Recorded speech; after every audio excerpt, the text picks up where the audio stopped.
ચાલો આગળ વધીએ આપણે. ઓકે, પ્રીવિયસ લેક્ચરની અંદર આપણે શેની ચર્ચા કરી રહ્યા હતા? તમને યાદ હશે, વર્ગીકૃત કક્ષાઓ બધી વાત કરી હતી, તમને ખબર હતી.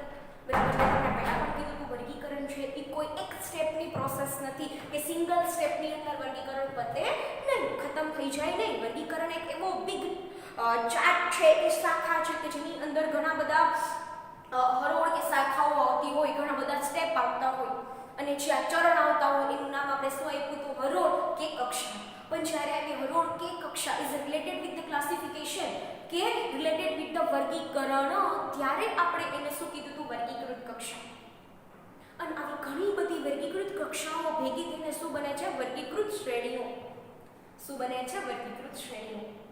અને આ જે વર્ગીકૃત શ્રેણીઓ છે એ ચોક્કસ લક્ષણો ધરાવતું એકમ બની જાય, ચોક્કસ લક્ષણો ધરાવતું જૂથ રિપ્રેઝન્ટ કરે તો એને શું કહેવાય? વર્ગ ક. કોઈ જગ્યાએ વર્ગીકી મૂક્યો છે પણ મોટે ભાગે આપણે શું કહેશું? એને વર્ગ ક. આટલું ક્લિયર થઈ ગયું છોકરાઓ?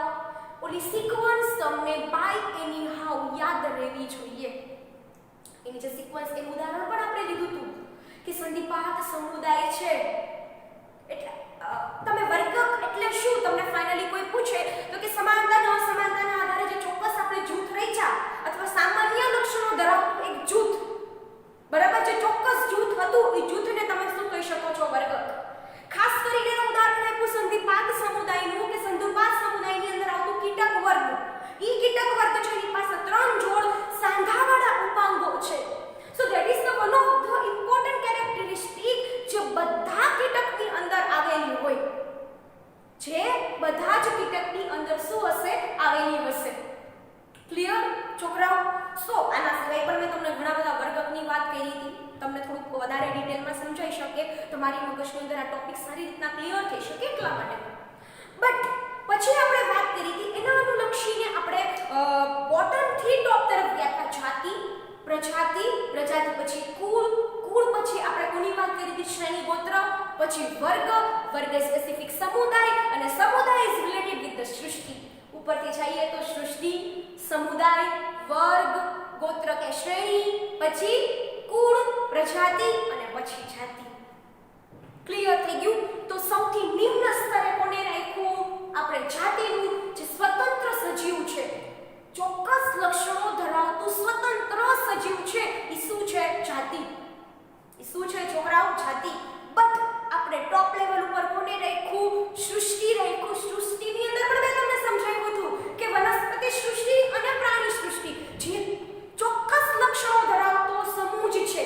હું વનસ્પતિની ચર્ચા કરતી હોઉં ત્યારે તમને definitely leaves, root, stems, fruits, બીજ, ફ્લાવર્સ એવું જ દેખાશે. જ્યારે હું પ્રાણીઓની વાત કરતી હોય ત્યારે તમને એના પગ, એની કાન, એનું જે બાહ્ય રચના છે એ જ દેખાશે.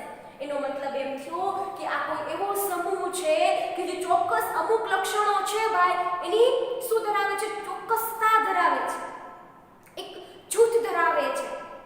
સો વધારે કોઈ આડીઅવળી ચર્ચા કરીએ અને કોમ્પ્લિકેટેડ બનાવીએ, જટિલ બનાવીએ, એના કરતાં આપણે એકને પિકઅપ કરતા અને સમજતા જઈએ. તો સૌથી પહેલા જે નિમ્ન સ્તરે મૂક્યું હતું એ કયું હતું? જાતિ.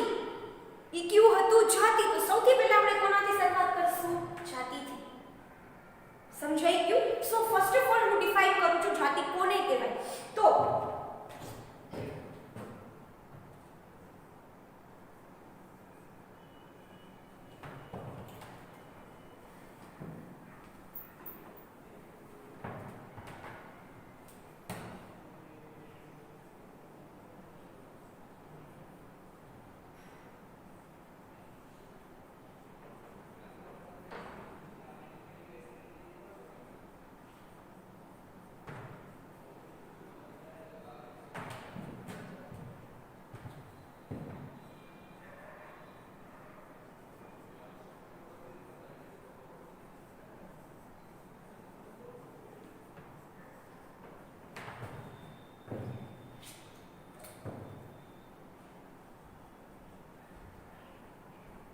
ચલો શું કહે છે?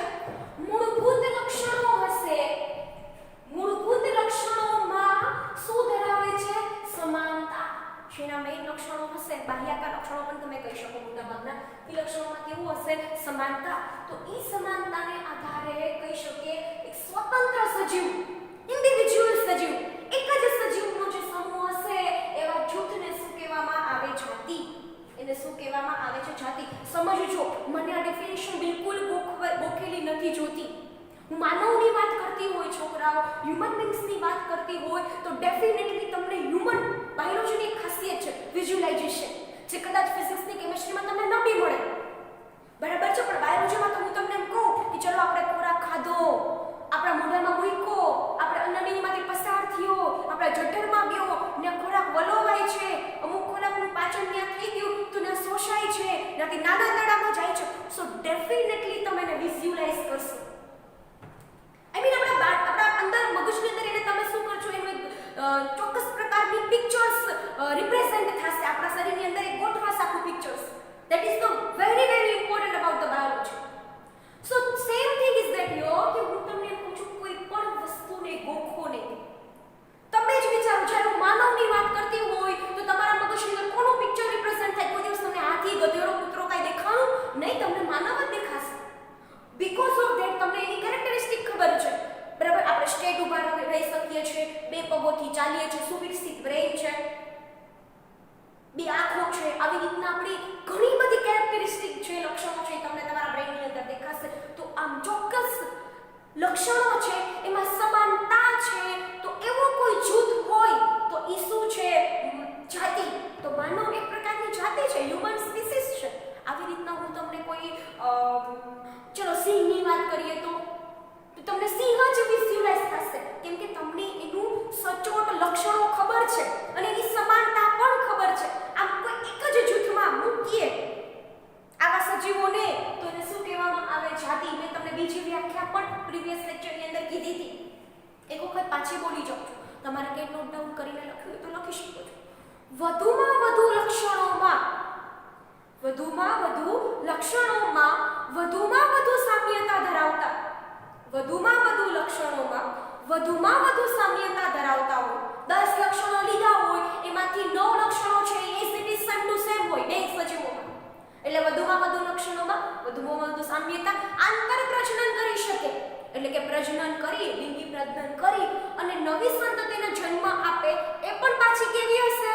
પ્રજનનક્ષમ હશે. તો એવું જૂથ હોય તો એવા જૂથના રચાતું હોય તેવા સજીવોને શું કહેવામાં આવે છે? જાતિ. મેં તમને વધારેમાં વધારે ચર્ચા કરી.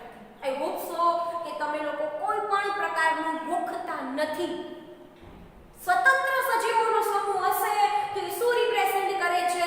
ચોક્કસ પ્રકારની જાતિ. સમજાઈ ગયું? આગળ વધીએ.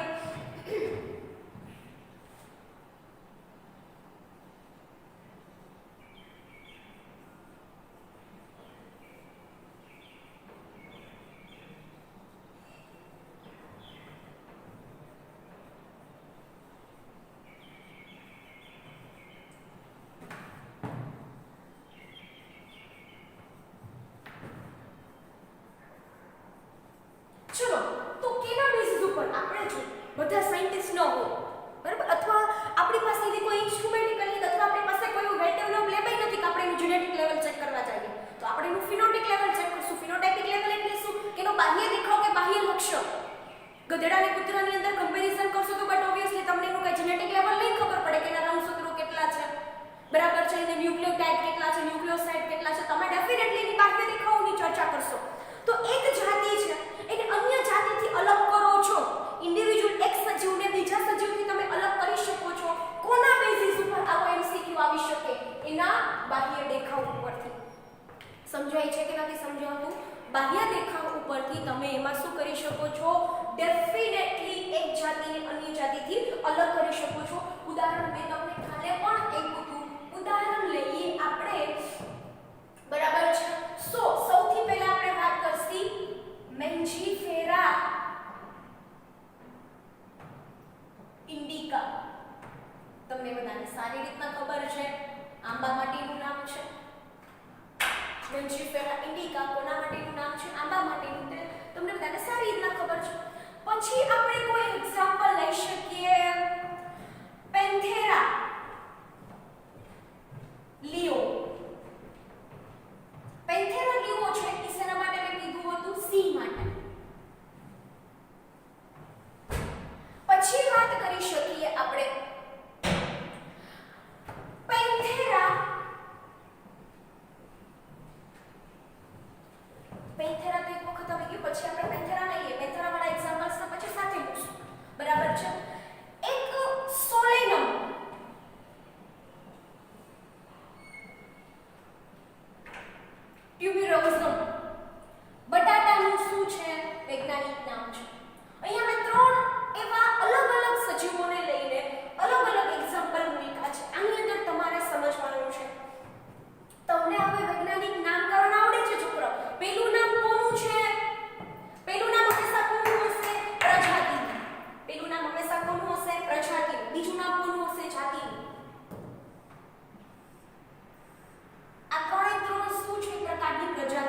જો તમને બધાને ખબર જ છે, એમાં જરૂર નથી. મેન્જીફેરા ઇન્ડિકા આંબાનું નામ, પેન્થેરા લિયો સ્ટીલનું નામ, સોલેનમ ટ્યુબેરોસમ બટાટાનું વૈજ્ઞાનિક નામ છે. અહીંયા મેં પહેલા લઈ લીધા મેન્જીફેરા, પેન્થેરા અને સોલેનમ 1 2 અને 3. તો એ ચોક્કસ શું હશે છોકરા? પ્રજાતિ.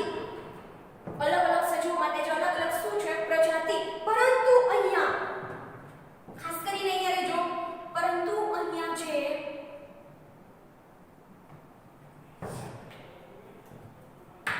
ઇન્ડિકા, લિયો કે ટ્યુબેરોસમ છે જે ચોક્કસ જાતિનું સૂચન કરે છે. ચોક્કસ જાતિનું શું કરે છે? સૂચન કરે છે. એટલે કે તમને આના ઉપરથી ખ્યાલ આવશે કે જાતિ શું છે? ઇન્ડિકા, લિયો અને ટ્યુબેરોસમ. હું અહીંયા સેમ વસ્તુને zigzag વાળી લાઈનથી બતાવું છું. આ જે સ્ટ્રેટ લાઈન હતી શું હતી? પ્રજાતિ. તો આ ઇન્ડિવિડ્યુઅલ, આપણો ટોપિક પ્રજાતિ નથી, આપણો ટોપિક કયો છે? જાતિ. પણ તમને ખબર પડે કે દરેક સજીવની આ શું છે? જાતિ છે. હું તમને કહી દઉં, મારા માટે ભણાવવા ટોપિક બહુ સહેલું પડશે, પણ જ્યારે તમારે કોઈ ટોપિક લેન્થ વાઇઝ લખવાનો હશે, કોઈ એમસીક્યુ પૂછાશે, તો સૌથી વધારે સ્ટુડન્ટ મિસ્ટેક જે કરતા હોય, આનું આમાં, આનું આમાં, આનું આમાં, આઈ મીન જે ખીચડી બનાવે, જે મિક્સચર બનાવે, એવું ન થવું જોઈએ. પર્ટિક્યુલરલી બે ટોપિક કરાવીશ, પ્રજાતિ અને જાતિ, પણ નીટ એન્ડ કિટ ક્લિયર થઈ જવા જોઈએ. મેં એટલા માટે જેમ મને એમ થોડુંક સ્પેસિફાઈ કરવાની કે ક્લિયર કરવાની કોશિશ કરતી હોઉં છું હંમેશા, કે એક જાતિની વ્યાખ્યા થઈ ગઈ, બાહ્ય રચનાના બેસિસ ઉપર કરશું આપણે. આ ત્રણેયના વૈજ્ઞાનિક નામ છે. એમાં એક ચોક્કસ પ્રકારની આ પ્રજાતિનું સૂચન કરે છે, અને આ ચોક્કસ પ્રકારની શું છે? જાતિ છે. ચોક્કસ પ્રકારની શું છે? જાતિ છે. સમજાય છે? પરંતુ કોઈ એક પ્રજાતિમાં ચોક્કસ લક્ષણોવાળી ઘણી જાતિ હોઈ શકે છે. આનું પણ ઉદાહરણ સમજાવીશ. જો સેન્ટેન્સ સમજો, સેન્ટેન્સ શું કહે છે કે કોઈ એક પ્રજાતિ છે. ચલો તમે આમાંથી કઈ પ્રજાતિ? ચલો આપણે પેન્થેરા લઈએ કે પેન્થેરા એક પ્રકારની પ્રજાતિ છે. એની અંદર આપણે કઈ જાતિ લીધી હતી? લિયો. પણ એવા ઘણા બધા લક્ષણો સમાનતા ધરાવતી હોય એવી ઘણી જાતિ હોઈ શકે છે. એટલે કે જાતિ સી માટે તો એક જ રહેશે, પણ બીજા એવા કોઈ સજીવો હશે જેના માટે પેન્થેરા પ્રજાતિ ચોક્કસ હોઈ શકે છે. પેન્થેરા પ્રજાતિ ચોક્કસ હોઈ શકે છે. હું આની આ વસ્તુ આટલી કરાવી દઉં અને પછી હું તમને આના ટોપિક નવીથી સમજાવું. વ્યાખ્યા, આ ત્રણેય પ્રજાતિ, જાતિ. ક્લિયર? હવે હું એમ કહું છું, એક પ્રજાતિ છે, બરાબર છે, એને દરેક જાતિ માટે શું હોઈ શકે છે? એક પ્રજાતિ હોઈ શકે છે, એને ઇન્ડિવિડ્યુઅલ હોઈ શકે છે, પણ ઘણી બધી પ્રજાતિમાં ઘણા બધા શું હોઈ શકે છે? જાતિ હોઈ શકે છે. એટલે ઇન્ડિવિડ્યુઅલ પ્રજાતિ એક હોય તો એની જાતિઓ ઘણી બધી હોઈ શકે છે. ક્લિયર થઈ ગયું? હું આનું એક્ઝામ્પલ આપું છું તમને, સો ડોન્ટ વરી.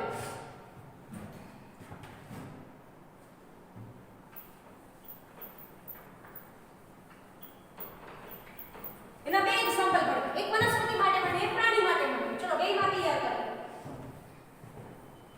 તમારે ટીપી કન્ટિન્યુટીમાં જ જવાનું છે, બરાબર? એટલે તમને કોઈ મિસ્ટેક્સ ના થાય, આના ઉપરથી યાદ રાખજો.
છે?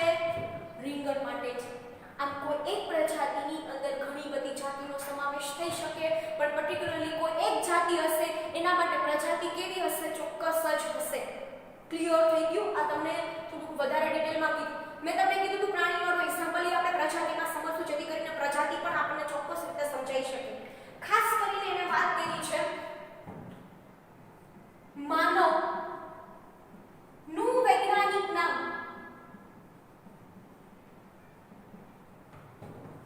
શું છે? હોમો સેપિયન્સ. શું છે? હોમો સેપિયન્સ. બરાબર છે. એમાં હોમો શું હશે? પ્રજાતિ, અને સેપિયન્સ શું છે? જાતિ. બરાબર છે. તો એ તો ખબર પડી ગઈ માનવ એક પ્રકારની જાતિ માટે શું છે? સેપિયન્સ. મેં તમને પહેલા પણ એક વખત કીધું, ઘણી વખત હોમો સેપિયન્સ સેપિયન્સ હશે તો બીજી વખતનું સેપિયન્સ છે શું રિપ્રેઝેન્ટ કરે છે? ઉપજાતિ. શું રિપ્રેઝેન્ટ કરે છે? ઉપજાતિ. બટ મોટે ભાગે આપણે હોમો સેપિયન્સ જ કહેતા હોઈએ, સો ડોન્ટ વરી. બરાબર? આપણે જ્યારે આપણા પૂર્વજોની વાત કરીએ તો એમાં પણ હું તમને કહીશ, પ્રજાતિ ભણાવીશ ત્યારે. બરાબર? આપણે આને છે ને મોડર્ન કહેવાય, મોડર્ન હ્યુમન બીંગ. બરાબર? એટલે હોમો સેપિયન્સ છે આપણા પૂર્વજો હતા તો હોમો ઇરેક્ટસ. બરાબર? તો એ બધા સેમ પ્રજાતિ સાથે બિલોંગ કરતા હતા. બરાબર? પણ બધાની ઇન્ડિવિડ્યુઅલ જાતિ કેવી હતી? હોમો ઇરેક્ટસ અને હોમો સેપિયન્સ. તો સેપિયન્સ અને ઇરેક્ટસ ઓલા આદિ માનવો હતા અને મોડર્ન હ્યુમન બીંગની વાત છે. સારું, ચલો બીજી આપણે ચર્ચા કરીશું. That is a whole story about the જાતિ. અહીંયા જાતિનું શું થઈ ગયું? કમ્પ્લીટલી મેં ઓવર કરી નાખ્યું છે. બટ હવે આપણે જે નેક્સ્ટ ટોપિક છે કયો છે? પ્રજાતિ. જાતિ ક્લિયર એવરીવન? સ્વતંત્ર લક્ષણો ધરાવતું હોય, બરાબર, સામાન્ય લક્ષણો ધરાવતું હોય એવું સ્વતંત્ર જૂથ, સ્વતંત્ર સજીવનું જૂથ એટલે શું હતું? ઈ જાતિ. અને એની અંદર મેં 3 એક્ઝામ્પલ આપ્યા હતા. એક હતું આંબા માટે હતું, એક હતું બટાટા માટે હતું અને એક હતું સિંહ માટે. બરાબર? એમાં ચોક્કસ પ્રજાતિ અને ચોક્કસ જાતિ. બરાબર? પણ બની શકે કે કોઈ એક પ્રજાતિ છે એની પાસે ઘણી બધી શું હોઈ શકે? જાતિ હોઈ શકે. એની અંદર પણ મેં તમને સોલેનમનું ઉદાહરણ આપ્યું છે. જેમ અહીંયા મૂક્યું છે કે સોલેનમ સોલેનમ સોલેનમ ઘણી બધી જાતિઓ સાથેનું રિપ્રેઝન્ટ કરતું હોય એવું એક પ્રજાતિ. ક્લિયર થઈ ગયું? બરાબર? બટ એટલું યાદ રાખવાનું, તમને એમ થાય કે મેડમ આ બધાને કેમ એક જ પ્રજાતિમાં મૂક્યા? તો ઇન્ડિવિડ્યુઅલી સજીવો અલગ છે. ઇન્ડિવિડ્યુઅલી સજીવો, સ્વતંત્ર સજીવો અલગ છે, પણ એના કંઈક એવા લક્ષણો હશે કે જે શું હશે? સમાનતા ધરાવતા હશે. જે સોલેનમ ગ્રુપમાં આપણે એને શું કરી દીધું? ગ્રુપ એટલે કલ્ટિવેટેડ પ્રજાતિમાં આપણે એને શું કરી દીધું? મૂકી દીધું. અને છેલ્લે આપણે માનવની વાત કરી. સો ક્લિયર એવરીવન? આની અંદર કંઈ બહુ પણ જો તમને આ નહીં આવડે તો તમને પાછળનું કાંઈ નહીં આવડે. યાદ રાખજો, જો તમને આ નહીં આવડે તો તમને પાછળનું નહીં આવડે, કેમ કે હું પાછા આના એક્ઝામ્પલ જ લઈશ. એટલે તમારા માટે આજનો લેક્ચર આમ જોવા જશે તો નવો હશે. કેમ કે અત્યાર સુધી કેવું હતું કે વર્ગીકરણ આમ થાય તે થાય, પણ આવા વૈજ્ઞાનિક જ્ઞાન સાથે તમારે 10મા ધોરણથી જ બહુ પાલો પડ્યો નથી. તો હવે જે રિયલ સ્ટોરી હવે ચાલુ થશે તો આ બધી વસ્તુ તમારે પ્રોપરલી કરવી જરૂરી છે. ક્લિયર? સારું, ચલો વધારે આગળ વધીએ પ્રજાતિ સાથે. શું કહે છે પ્રજાતિની અંદર?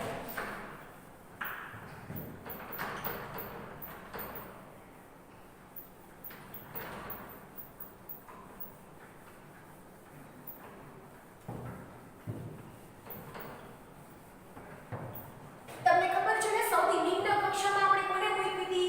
જાતિને.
જાતિ ભેગી મળીને શું બનાવે? પ્રજાતિ.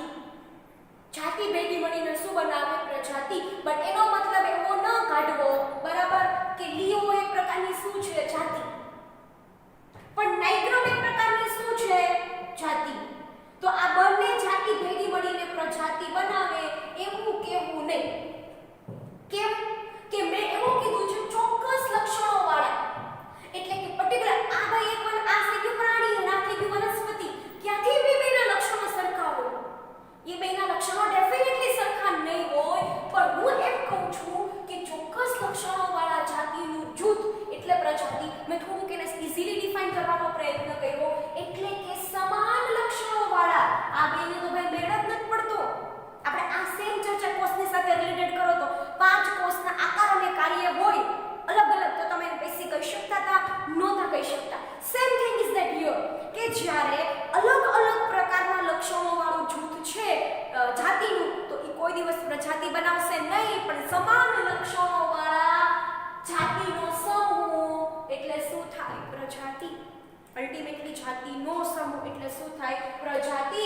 પણ આ જે પ્રજાતિ છે એ ચોક્કસ લક્ષણો કે સમાન લક્ષણોને જ શું કરે છે? રિપ્રેઝેન્ટ કરે છે. ક્લિયર થઈ ગયું?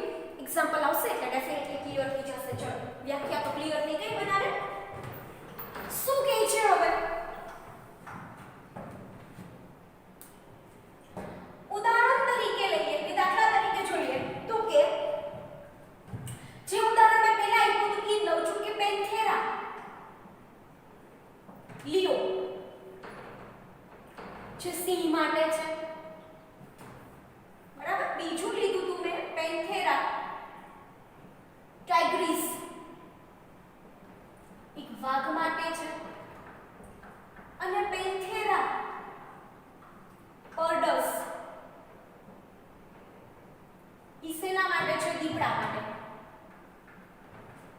ચલો, સેમ જે ઓલા પણ ભણ્યા હતા એવી રીતના અહીંયા ઓલામાં આપણે શું કર્યું હતું?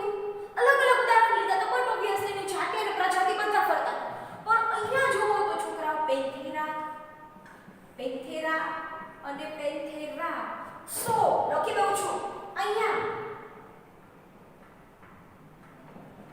પેન્થેરા એક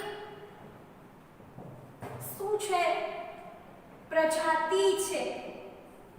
પેન્થેરા શું છે? પ્રકારની પ્રજાતિ છે જેમાં સમાન લક્ષણો વાળી કે સામ્યતા ધરાવતા હોય એવા લક્ષણો વાળા ઘણી જાતિઓનો સમાવેશ થાય છે. શું થાય છે? ઘણી જાતિનો સમાવેશ થાય છે. તમને એની અંદર મૂકી દેવાનું, જેમ કે તમને વાત કરી કે પેન્થેરા પ્રજાતિ છે તો એની અંદર ઘણી બધી જાતિઓનો શું હશે? સમૂહ. તો કઈ જાતિઓનો સમૂહ? તો કે જેની અંદર લિયો, ટાઇગ્રીસ અને પર્ડસ જેવી જાતિનો શું થાય છે? સમાવેશ થાય છે. સમજાઈ ગયું કે ન સમજાણું? તો આ જાતિઓનો સમૂહ એટલે પેન્થેરા પ્રજાતિ. પણ જે અલગ અલગ છે, સ્વતંત્ર સજીવો તો છે જ. લિયો ફોર સિંહ, ટાઇગ્રીસ ફોર વાઘ અને પર્ડસ ફોર દીપડો. બધા અલગ અલગ સજીવો છે, સ્વતંત્ર જાતિઓ છે. ડેફિનેટલી ઇન્ડિવિડ્યુઅલ કેરેક્ટરિસ્ટિક બીજા કરતા કેવી હશે? અલગ હશે. પણ તમે અમને આ ત્રણેય જુઓ તો તમને એની અંદર ઘણી બધી સમાનતાઓ ધરાવતો હશે. આમ ઘણી બધી સમાનતાઓના લીધે આપણે એને ચોક્કસ પ્રકારના સમૂહમાં મૂક્યા, પ્રજાતિમાં મૂક્યા.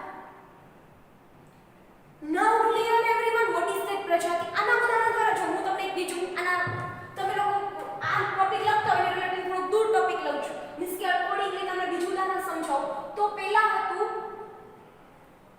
હોમો, આપણે સેપિયન્સ કહીએ, જે તમે આધુનિક માનવ કહી શકો. શું કહી શકો છો? આધુનિક માનવ, વૈજ્ઞાનિક નામ, બરાબર છે. પણ જે આપણા જે આદિ માનવો હતા એમાં પણ ઘણા બધા, હું ખાલી બધાની ચર્ચા નથી કરતી પણ આના ઉપરથી તમને સમજાવી શકું. હોમો ઇરેક્ટસ, તમને બધાને ખબર છે, રૂલ્સ ફોલો કરવાના છે. પહેલા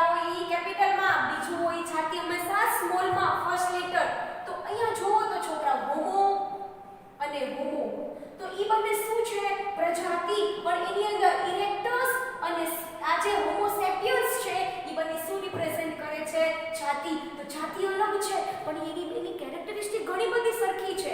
બે પગીથી ચાલો એટલે મોસ્ટ ઓફ ધ જે લક્ષણો છે એ સમાન હશે. એટલા માટે એ બેની સેમ પ્રજાતિમાં મૂક્યા. અનધર એક્ઝામ્પલ છે તમને ખ્યાલ આવે. આ એક્ઝામ્પલ છે, આ એક્ઝામ્પલ છે. હજી એક એક્ઝામ્પલ લઈએ જેથી કરીને ચોક્કસ તમે શું કરી શકો છો, આ ટોપિકને સમજી શકો છો. આટલું ક્લિયર છોકરાઓ? આગળ વધીએ. ચલો, મેં ઓલરેડી એક્ઝામ્પલ કહી દીધું છે તમને, બરાબર? ચલો,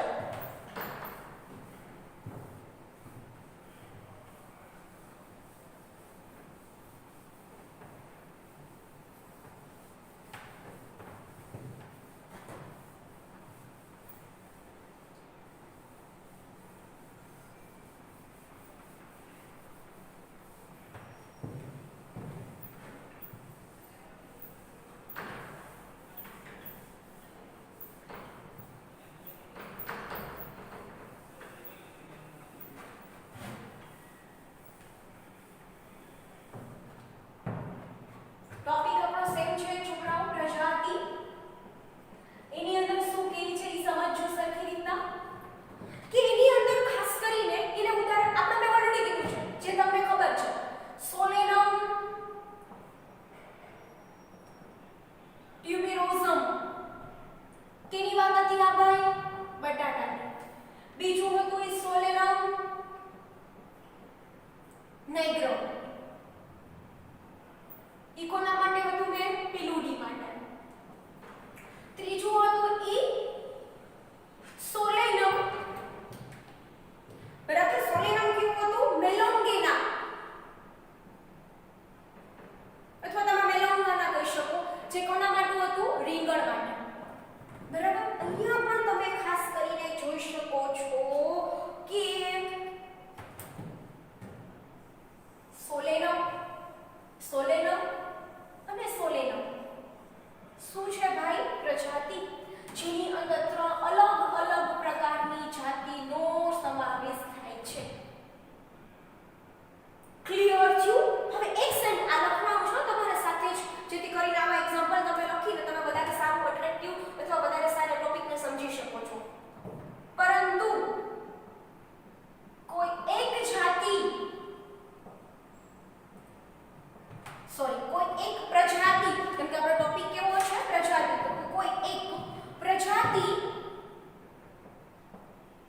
અન્ય પ્રજાતિથી અલગ હોઈ શકે. હોઈ શકે નહીં, હોય છે. કેવી રીતના? જેમ કે પેન્થેરા પ્રજાતિ.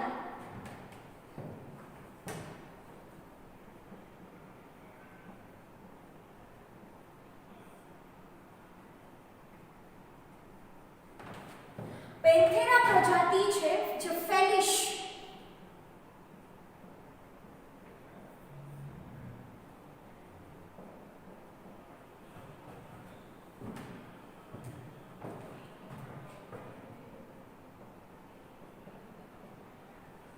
સમજવાનું છે હા તમારે આ પ્રોપરલી. શું કહે છે અહીંયા સમજો કે કોઈ એક પ્રજાતિ છે, કોઈ એક પ્રજાતિ છે એ અન્ય પ્રજાતિથી કેવી હોઈ શકે? અલગ. આનું ઉદાહરણ મેં પહેલા કહ્યું, બરાબર? આની વિશે મેં ચર્ચા પહેલા પણ તમને કરી હતી કે કોઈ એક પ્રજાતિ છે એ અન્ય પ્રજાતિથી અલગ હોઈ શકે. કેમ કે પ્રજાતિ કેવી રીતના બને છે? ચોક્કસ જાતિઓનો જૂથ છે, અને જાતિઓ શું કામ જૂથ બનાવીને એ સેમ પ્રજાતિમાં મૂકી? કેમ કે અમુક લક્ષણો એની પાસે કેવા હશે? સરખા હશે. અમુક લક્ષણો એની પાસે કેવા હશે? સરખા હશે. તો અહીંયા ઉદાહરણ આપ્યું મેં તમને પેન્થેરા, જે મેં ઉપર આના આગળનું જે એક્ઝામ્પલ હતું મેં સિંહ માટે, વાઘ માટે કે દીપડા માટે સેમ આપણે એક પ્રજાતિનો ઉપયોગ કરતા હતા. એ કઈ હતી? પેન્થેરા. તો એ અન્ય છે એ કઈ છે? ફેલિશ. આ પણ એક પ્રકારની પ્રજાતિ જ છે. જેવી રીતના પેન્થેરા પ્રજાતિ હતું એવી રીતના ફેલિશ પ્રજાતિ છે, એનાથી કેવી હશે? તદ્દન અલગ. સમજાય છે? ફેલિશ પ્રજાતિથી તદ્દન કેવી હશે? અલગ હશે. શું સમજાના ઉપરથી? કે બે પ્રજાતિ છે ભાઈ, પેન્થેરા અને ફેલિશ, જેની અંદર ઘણી બધી જાતિઓનો સમાવેશ થતો હશે, પણ એ બધી જાતિઓ સ્વતંત્ર રીતના કેવા લક્ષણો હશે? અલગ અલગ રીતના. જેમ કે ફેલિશ એ બિલાડીની પ્રજાતિ છે, આપણે કેમ સિંહ, વાઘ અને દીપડા માટે પેન્થેરા મૂક્યું હતું, તો તમે તમારી રીતના વિચારો તો કે બિલાડીની કેરેક્ટરિસ્ટિક સિંહ, વાઘ અને દીપડા સાથે મેચ થતી હોય, ઓલા ત્રણે તો થાય છે એટલે એક જ ગ્રુપ, એક જ પ્રજાતિ પેન્થેરામાં મૂક્યા. પણ બિલાડી માટેનું જે આપણે પ્રજાતિ હતી એ કઈ છે? ફેલિસ પ્રજાતિ હતી. અને આના માટેની કઈ છે? પેન્થેરા. આ બંને અલગ છે કેમ કે આ બીજા માટે મૂકવામાં આવી છે. અને ફેલિસ જે પ્રજાતિ છે એ કેની પ્રજાતિ છે? બિલાડીની. કેની પ્રજાતિ છે? બિલાડીની. Clear everyone what I want to say? That is the whole story about that પ્રજાતિ.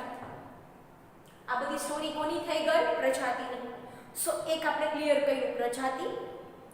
બીજું પણ આપણે ક્લિયર કરીને એક કયું છે? જાતિ.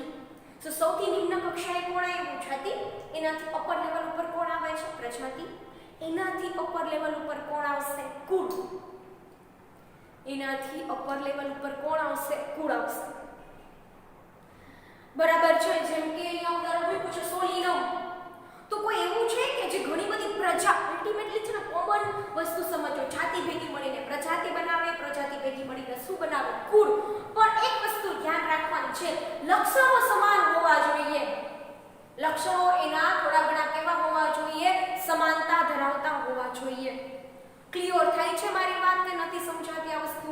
જેમ કે સોલેનમ, ધતુરો એ બધાને સેમ એક કુળમાં મૂક્યા, સોલિનેસી કુળમાં. ક્યાં કુળમાં મૂક્યા? સોલિનેસી. ઓકે કઈ વાંધો નહીં. તમને એવું થાય કે મેડમ અત્યારે શું કામ એ વસ્તુ, તો એ જ્યારે રસ્તામાં આવશે ત્યારે આપણે સમજવું. આટલી વસ્તુ ક્લિયર થઈ ગઈ. ફટાફટ એક વખત જાતિ અને પ્રજાતિ જોઈ જઈએ, જેથી કરીને તમારા માટે વૈજ્ઞાનિક નામ કે જે આવ્યું હોય થોડું ઘણું કેવું હતું અટપટું બની શકે, બટ હવે ના બનવું જોઈએ કેમ કે મેં 2-3 વખત લખીને તમને સમજાવ્યું. સૌથી પહેલા આપણે જાતિ એવાની વાત કરીએ. મૂળભૂત લક્ષણો હોય બરાબર, એમાં જે સમાનતા ધરાવતા હોય એવા સ્વતંત્ર સજીવોનું જૂથ એટલે શું થઈ ગઈ? જાતિ. બરાબર, સ્વતંત્ર સજીવોનું જૂથ એટલે શું થઈ ગઈ? જાતિ. બરાબર. એની અંદર મેં 3 એક્ઝામ્પલ મૂક્યા હતા. મેન્જીફેરા ઇન્ડિકા આંબા માટે લાઈનમાં લખ્યું હોય તો સાથે સાથે જોતું જવાનું. બીજું એક્ઝામ્પલ કયું હતું? પહેલું એક્ઝામ્પલ મેન્જીફેરા ઇન્ડિકા, પેન્થેરા લીઓ, અને ત્રીજું એક્ઝામ્પલ કયું હતું? સોલેનમ ટ્યુબેરોઝમ જે બટાટા માટેનું હતું. પણ આ ત્રણની અંદર જે પહેલા જે હતા જે નામ બરાબર છે, જેને આપણે પ્રજાતિ કીધું હતું, બીજા નામ હતા ક્યાં હતા? જાતિ. તો જે ઉપરના નામ આપ્યા એમાં પેન્થેરા, મેન્જીફેરા અને સોલેનમ એ ત્રણે શું સૂચન કરે છે? પ્રજાતિનું. એ ત્રણે કેનું સૂચન કરે છે? પ્રજાતિનું. ક્લિયર? બટ યાદ રાખજો આ વસ્તુ, લીઓ ટ્યુબેરોઝમ અને મેન્જીફેરા ઇન્ડિકા, તેની અંદર આવેલું ઇન્ડિકા એ શેનું સૂચન કરે છે? જાતિનું. પણ ઘણી વખત એવું પણ થઈ શકે કે જાતિઓ છે એ સમાન લક્ષણો ધરાવતી હોય, અમુક લક્ષણો સમાન હોય, જેથી કરીને એના માટે સેમ પ્રજાતિ પણ આવી શકતી હોય. એનું ઉદાહરણ મેં તમને ત્યારે પણ આપ્યું હતું બરાબર કે સોલેનમ ટ્યુબેરોઝમ, સોલેનમ નાઇગ્રમ, સોલેનમ મેલોંગિના, બટાટા, પીલુડીને રીંગણ, આ ત્રણેય માટેનું સેમ ગ્રુપ છે. કયું છે? પ્રજાતિ. પણ એની ઇન્ડિવિડ્યુઅલ જાતિ કેવી હશે? અલગ અલગ. કેમ કે છે તો સ્વતંત્ર લક્ષણો ધરાવતું. કેવું છે? સ્વતંત્ર લક્ષણો ધરાવતું. ક્લિયર થઈ ગયું? પછી આપણે વાત કરી હતી માનવની, હોમો સેપિયન્સની. બરાબર છે કે જે આધુનિક માનવ છે એનું વૈજ્ઞાનિક નામ શું છે? હોમો સેપિયન્સ. અલ્ટિમેટલી તમે હોમો સેપિયન્સ કહી શકો. હોમો એ પ્રજાતિ છે અને સેપિયન્સ એનું ઇન્ડિકેશન કરે છે જાતિ. ક્લિયર આ ટોપિક એવરીવન? આની અંદર આઈ હોપ સો કે તમને કોઈ પણ પ્રકારનો ડાઉટ હશે નહીં. જાતિ. સેકન્ડ જે ટોપિક હતો એ કયો હતો? પ્રજાતિ. વારંવાર રિવિઝન કરજો આ ટોપિક. પ્રજાતિ એટલે શું કહેવાય? કે ચોક્કસ લક્ષણો, મૂળભૂત લક્ષણોનો છે બરાબર, એમાં ઘણા બધા લક્ષણોમાં સમાનતા ધરાવતું હોય એવું જૂથ એટલે જાતિનું જૂથ. ખાલી જૂથ કહેશો તો પાછી વ્યાખ્યા ફરી જશે. જાતિનું જૂથ. એ જૂથ એટલે શું થાય? પ્રજાતિ. લક્ષણો સમાન હોય એવા જાતિના જૂથને પ્રજાતિ કહેવામાં આવે છે. અને શું કહેવામાં આવે છે? પ્રજાતિ. એની અંદર મેં ઉદાહરણ આપ્યું હતું પ્રાણી, પેન્થેરા લીઓ, પેન્થેરા ટાઇગ્રીસ અને પેન્થેરા કોર્ડસ. એક હતું સિંહ માટે, એક હતું વાઘ માટે, એક હતું દીપડા માટે. પણ સ્વતંત્ર જાતિ કેવી છે? અલગ અલગ. સ્પીસીસ અલગ છે પરંતુ ત્રણેય છે એક જ સાથે રિલેટેડ છે પ્રજાતિ સાથે. કઈ છે? પેન્થેરા. એ કઈ છે? પેન્થેરા. ક્લિયર થયું આ વસ્તુ કે ન થયું? એની સાથે જ તમે મેં બીજું ઉદાહરણ આપ્યું હતું માણસ. જેની અંદર હોમો સેપિયન્સ છે આધુનિક માનવનું વૈજ્ઞાનિક નામ છે હોમો સેપિયન્સ અને હોમો ઇરેક્ટસ બરાબર ઈ આપણા આદિ માનવ છે એની અંદર એક થોડુંક આગળ હતું બરાબર છે એકદમ તો ઘણું આવે કે રામાપિથેકસ આવે અને બધી ઓરિયોપિથેકસ આવે જેમ જેમ આગળ વધતા ગયા બરાબર એમ સમૂહ પડતા ગયા પણ હું એક ઉદાહરણ આપ્યું હોમો ઇરેક્ટસ જે આપણે કહેવાય ને હોમો સેપિયન્સ પહેલાનું જ છે તો ઈ બેની અંદર ઇરેક્ટસ છે કે સેપિયન્સ છે ઇન્ડિવિડ્યુઅલ જાતિ રિપ્રેઝન્ટ કરે છે પણ હોમો છે ઈ શું છે પ્રજાતિ હોમો શું છે પ્રજાતિ અને તમારું ત્રીજું એક્ઝામ્પલ કયું હતું પ્રજાતિ હતું અને જે પ્રજાતિની અંદર ની આ ત્રીજું એક્ઝામ્પલ વનસ્પતિનું હતું જેમ કે સોલેનમ સેમ પ્રજાતિ પણ ત્રણે ત્રણ એની જાતિ કેવી થઈ ગઈ ઇન્ડિવિડ્યુઅલી અલગ થઈ ગઈ ઇન્ડિવિડ્યુઅલી એની જાતિ કેવી થઈ ગઈ અલગ થઈ ગઈ ત્રણેયના વૈજ્ઞાનિક નામ પણ તમને યાદ રહેવા જોઈએ બરાબર છે પરંતુ હવે તમને છે ને કોઈ એવો એમસીક્યુ પણ પૂછાઈ શકે છોકરાઓ કે નીચેનામાંથી આંબા માટેનું કયું વૈજ્ઞાનિક નામ સાચું છે કેમ કે જો તમને નોમેનક્લેચર આવડતું હશે નામકરણ આવડતા હશે રૂલ્સ આવડતા હશે તો જ તમને સમજાશે અને કાં તમને લખવું હોવું જોઈએ અને આપણે કરવાની જરૂર નથી કેમ કે મેં તમને નિયમો સમજાવ્યા છે ઓકે તો શું કહે છે અહીંયા કોઈ પણ એક પ્રજાતિ છે અન્ય પ્રજાતિથી અલગ હોઈ શકે ખાસ કરીને પેન્થેરા પ્રજાતિ છે એ ફેલિસથી અલગ છે ફેલિસ અને પેન્થેરા બંને ઇન્ડિવિડ્યુઅલ પ્રજાતિ છે જેની અંદર ઘણા બધા જાતિઓનો સમૂહ હોઈ શકે છે પરંતુ એને કીધું કે શું કામ તો કે પેન્થેરા છે એ સિંહ વાઘ અને દીપડાની પ્રજાતિ હતી જ્યારે ફેલિસ છે એ કોની પ્રજાતિ મીન્સ કે કોની છે પ્રજાતિ તો કે બિલાડી કોની છે બિલાડી નાઉ ક્લિયર એવરીવન જે નેક્સ્ટ ટોપિક આપણો હશે કયો હશે કુળ નેક્સ્ટ ટોપિક હશે કયો હશે આપણો કુળ ક્લિયર એવરીવન જે કુળ છે બરાબર તો ઓબ્વિયસલી ઇકોનો સમૂહ હશે પ્રજાતિનો જ સમૂહ હશે કુળ હશે ઇકોનો સમૂહ હશે પ્રજાતિનો જ સમૂહ હશે પણ એમાં શું ડિફરન્ટ આવે છે કઈ રીતના શું છે મેં તમને ચોક્કસ ઇમ્પોર્ટન્ટ છે એટલા માટે 2-3 વખત વારંવાર એકને એક ટોપિકની ચર્ચા કરી લીધી સો અહીંયા જાતિ અને પ્રજાતિ ક્લિયર થઈ ગયું નેક્સ્ટ ડે આપણે કોના માટે મળીએ છીએ કુળ માટે ત્યાં સુધી માટે વ્યવસ્થિત ક્લિયર કરી નાખો એમસીક્યુ માટે મોસ્ટ ઇમ્પોર્ટન્ટ ટોપિક MCQ માટે મોસ્ટ ઇમ્પોર્ટન્ટ ટોપિક છે સો નાઉ ક્લિયર એવરીવન નેક્સ્ટ ડે મળીએ ત્યાં સુધી આટલું પાકું કરો ઓકે થેન્ક યુ ચલો